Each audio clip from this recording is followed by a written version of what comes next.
But just to put a hammer on the nail, when I returned to Guyana, I was the safest word to use is contracted by Apnu FC around just late 2011, and at the time, opposition leader Granger had asked me through his consigliere Colonel Harmon to lead a team to do a statement of polls review, because we did the review. A number of us, about 5 of us, did a review of the 2011 elections, where many felt in the opposition at the time, which would have been APNU FC, that the conduct of GCOM was not in compliance with the laws of Guyana, and there were a number of improprieties that probably led to them winning at least a majority of the party that got the most seats, because it still turned out to be a minority government. But there was a feeling that the process that was used, like the use of excessive private residences, you had the failure of a listing of the polling stations. Up to the point of the election date, it was virtually unknown. And all of these things contributed to an environment that persons felt that the elections were not free and fair. Correct. And so you were contracted by them. Yes. And so that was your initial introduction to active politics? Or? Well, you know, I've been writing in the mainstream media since in the 90s. And some of it may have related to politics, some of it may have related to topical issues, but I would hate to think that when I see politics as an overarching institution that involves business, religion, all spheres of life, sports, whatever you're doing, there's a political aspect to it, in the sense of the power in a country, in these constitutional systems, or even a feudal system, comes from the rulers, and they, in a sense, define the boundaries that the different components of society operate in. And we've always been cognizant, whether Burnham was the president, or Jagan, or Jagdeo, or Haidt, that what we were doing, for instance, a number of times, look, I was the president of the GABF from 2014 to 2018, and the amount of politics that was involved in dealing with the politicians, trying to get support, trying to get funding, and you can take it way back. I remember back in 1985, we had a team going up to Trinidad to participate in the Caribbean Basketball Championships, and the men team, we were well funded. We had a green light to go, and the women, they were told they couldn't participate because of the lack of funds. And how did they get to participate? They went to the then, I think, Minister of Sports, but at least it was Hamilton Green, and he signed off on it, and it was okay. So politics is intricately involved in all components of our lives. Okay. But I'm not a carrying member of a party, except to the point when I became, when we co-founded Cheer Guyana with Robert Bedell. What caused you to jump into politics so heavily with Change Guyana when you had other options, having even worked with the APNU before? Well, I think it's important to recognize when you have certain skill sets, or you can bring certain attributes to the table that could be beneficial to a process. I had just come off of a very successful tenure as president of the Guyana Amateur Basketball Federation, where Guyana, for the first time after 40 years, had won the Caribbean Championships, the male version of the basketball Caribbean Championships. I was also, I was one of the auditors that we did a lot of the forensic audits. My firm did 7. My firm led it. We did 7 forensic audits from GRDB, Guyana Energy Authority, Go Invest, Guy Oil, GPL, the Petrocarib Fund. So all of those audits we had done just after the Apnu had gotten into office. And coming out of that, and the audit process itself was very revealing. Minister Ramjatan at one point had said it was a stock-taking exercise, and it should have best been left there, but it turned into a more persecutive exercise, where instead of focusing on how we can make things better, make the systems work better, get rid of the irregularities or the misconduct, certainly go after those who clearly were acting in a manner that enriched themselves. But instead of that, it was diminished and diluted for the worse. It even became poisonous when you have ex-ministers being marched into Eve Leary, like convicts, and all kinds of sham charges being made against them. So that was one of the things that turned you off from the coalition, that made you not want to support them. You weren't satisfied with how the audit results were handled? That was a factor. There were several factors, and it's not about being turned off from the coalitions. There were things that were being done by the PPP, let's say, while they were in governance, that didn't encourage me to support their agenda. But certainly the persecutive type of politics is really anathema to the development of a country. And we've had too much of that in Guyana. So you have what you would call selective prosecution, or more correctly, selective persecution, as has happened. You had a former minister of finance, one of Guyana's best and brightest, one of our finest ministers, along with a senior analyst, and they had it would be Nissel at the time, the CEO, Winston Brassington, being placed in handcuffs and put down the prisoner's chute just for a photo op, because a lot of these charges don't have merit. And this is the kind of environment that we have to stay away from, because that is, imagine if by some unlikelihood that APNU's PPP gets a full majority at the March 2nd election, then we see, can you imagine Carl Greenidge or Winston Jordan or Minister Harmon, currently director? You're afraid that won't be reciprocated? No, but tick for tack? Yeah, these are things that just takes our country backward. The renaming of a number of ministries, it's like, it's like little children playing in the park. And I want to just look at the overall arc and talk about Change Guyana and why people should vote for Change Guyana and put their X next to the bulb. Okay, good. So why do you think, you've listed some discrepancies that you have, or some problems that you have had. Why do you think people should vote for Change Guyana? And we're going to talk about that as the hour continues. But give us a couple of things. Okay, let me tell you the fundamental reason. You had the PPP being formed by two political giants of Guyana, Cheddi Jagan and Forbes Bournemouth, since 1950. So now we're 70 years away from there. And Guyana has the highest level of poverty in the English-speaking Caribbean, the worst healthcare system in the English-speaking Caribbean, the worst education system, the poorest infrastructure.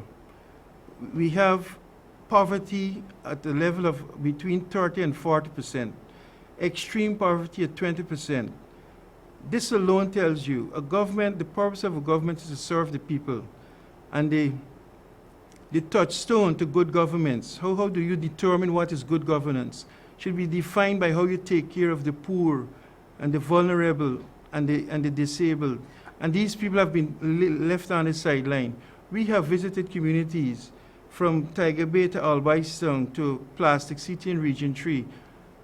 A week ago, we were in West Watuka, Linden, Silver City, and the raw poverty there, that we came to the point where we couldn't go into these communities and just talk about our tax-friendly policies that will reduce taxes on vehicles by 70%.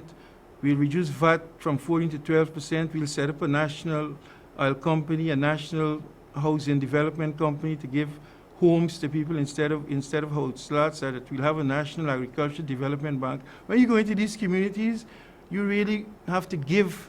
The people have immediate needs. You know, there's this.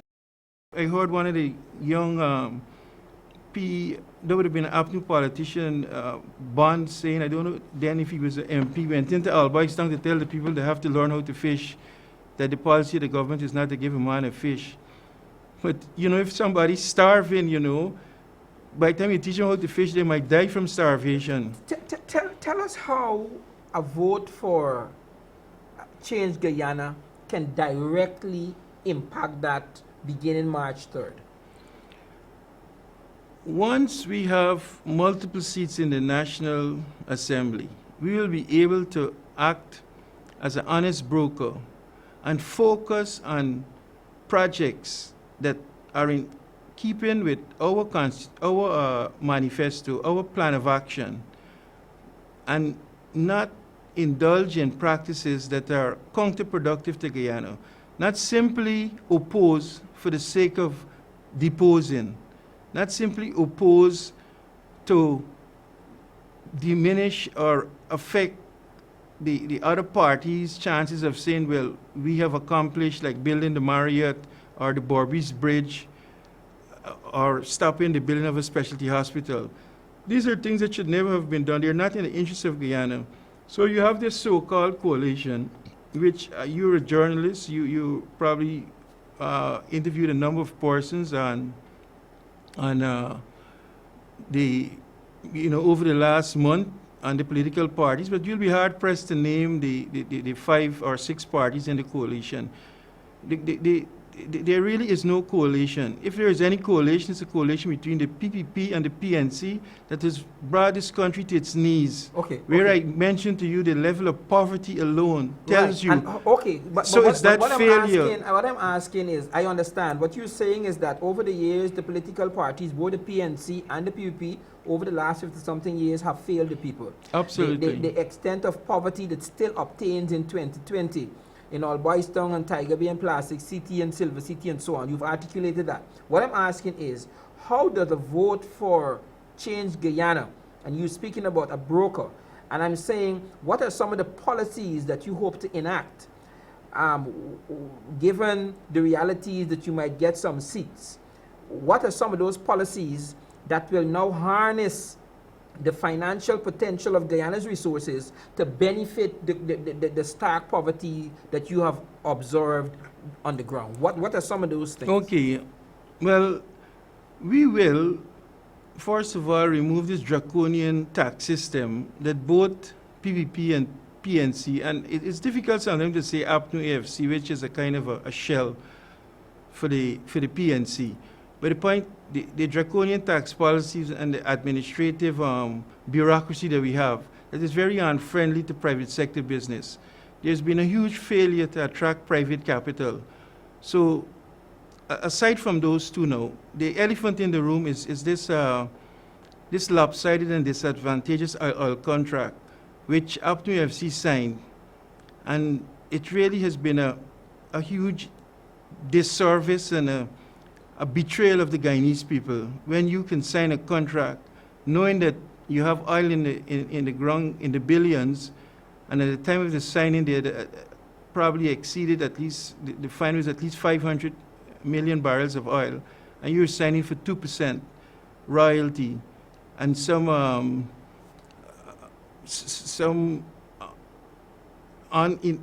in the identifiable 50% of what remains as the net profit, and give that company every single tax concession possible even to the extent of them not being having to pay taxes. So Mr. our priority, to answer your question more Right. directly, would be to renegotiate that contract So with, you're with committing to a ExxonMobil. renegotiation of the We deal. have done that. It's stated clearly in our action plan.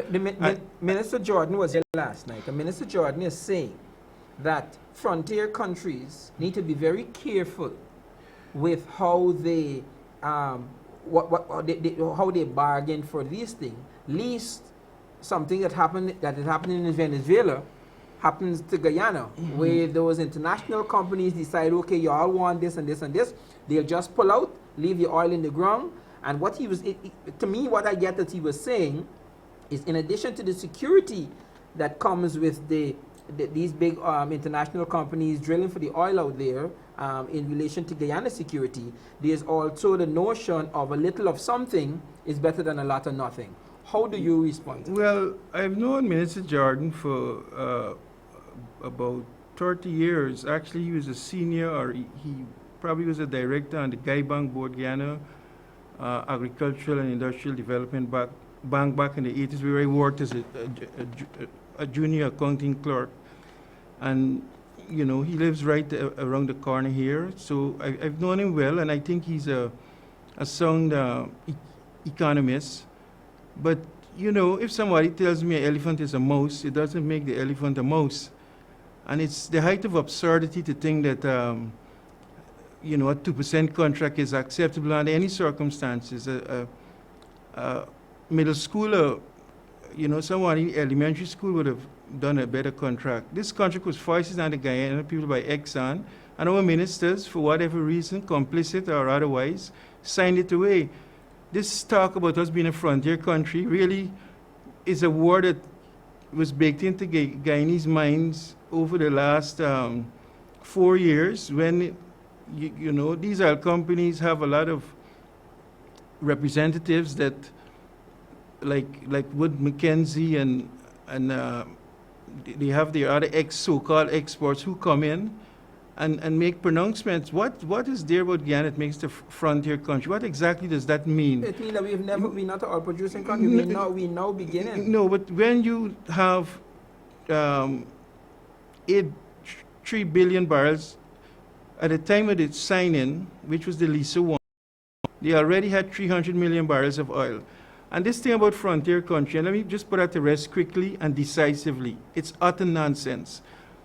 When you look at the deal, because you're a frontier country, don't mean you'll have a yard full of gold and take 1 or 2% of it. No other country in the world has done that. There is no comparable country where you can find a country sign away the assets of their people, poor people, where 40% of the people live in poverty, for 2%. Contracts generally range from about 8 to 20%, as high as 30%. And Minister Jordan, you mentioned Venezuela. You know, these companies have contracts that they're very comfortable in, that are comparable with what you call the industry standards. When you have a reputable and international body like Global Witness telling you that you have given away, you've sold out $55 billion US. Now, that money could have given each and every Guyanese $500 US per month for the next 40 years. This is a colossal and disgraceful sellout, and it's utter disrespect for any minister, for President Granger, to come to the Guyanese people and say that this oil deal has not been the worst act that has taken place against the Guyanese people in our 53 plus years of independence. If those companies decide that any approach to renegotiate that contract will cause for them to pull out. Because again, that is kind of what I'm hearing from that they are concerned. They're concerned about Guyana's safety. They're concerned about not. I don't know if you use the BS words on this show, but there's utter nonsense. Imagine I made an example of the you have a plot of land and it's filled with gold. Mm-hmm. And you have an agreement with a company, and this company decides to pull out. My friend, you will have longer queues than we used to have at the U.S. Embassy to get visas, lined up to get at that goal. And there's another dimension to it. There is great value too in keeping the oil for certain, with the current concerns about the levels of carbon emission and global warming, that there are certain countries that would pay us billions of dollars to keep the oil in the ground. But that's not my direction. I'm focused more, if that happens and we can get at least equivalent to what we should have gotten out of the signing away of our assets, our oil assets, it would have reverberated to transform this country, where we have unemployment levels of 30% to 40%, the unemployment levels at the youth level